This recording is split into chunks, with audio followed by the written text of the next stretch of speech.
Kita awali Klik Indonesia Malam, Saudara. Menteri Keuangan Sri Mulyani meminta kepala daerah yang mengikuti retret agar bersinergi mengoptimalkan APBN dan APBD.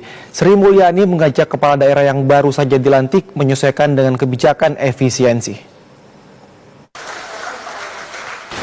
Menteri Keuangan Sri Mulyani memberikan materi terkait efisiensi pada retret kepala daerah di Akademi Militer Magelang, Jawa Tengah. Sri Mulyani meminta kepala daerah bersinergi mengoptimalkan keuangan negara di tengah implementasi kebijakan efisiensi anggaran. Pada sesi materi retret kepala daerah bersama Menteri Keuangan, tidak sedikit kepala daerah yang memanfaatkan pertemuan tersebut untuk bertanya.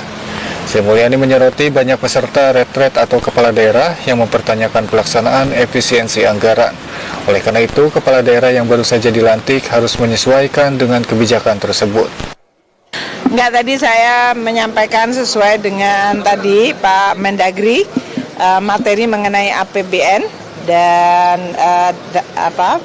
peranannya terhadap pengelolaan keuangan negara, APBN dan APBD terhadap pembangunan, terutama pentingnya adalah mengelola untuk mendukung tujuan-tujuan nasional, apakah itu dari sisi pertumbuhan ekonomi, penciptaan kesempatan kerja, pengurangan kemiskinan, dan bagaimana kepala-kepala daerah tentu diharapkan untuk terus sinergi, koordinasi sehingga dampak dari keuangan negara baik APBN dan APBD itu bisa optimal atau bisa dimaksimalkan. Demikian ya, banyak pertanyaan dari kepala daerah tentu mengenai pelaksanaan Inpres 1 termasuk efisiensi, karena ada dalam hal ini dari daerah juga harus berkontribusi dan mereka juga banyak pertanyaan-pertanyaan spesifik mengenai daerah-daerah seperti formula dana bagi hasil, proyek-proyek infrastruktur yang ingin tetap dijalankan, dan juga aspirasi-aspirasi lainnya. Gitu ya.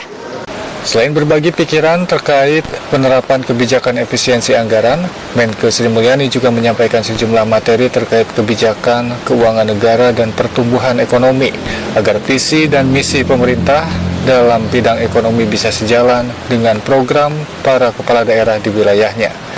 Materi pembahasan dibagi menjadi 4 bagian, mulai dari pembahasan APBN dan perekonomian, kebijakan fiskal untuk kesejahteraan rakyat, pembiayaan inovatif untuk akselerasi pembangunan, serta arahan Presiden dan tindak lanjut APBN 2025.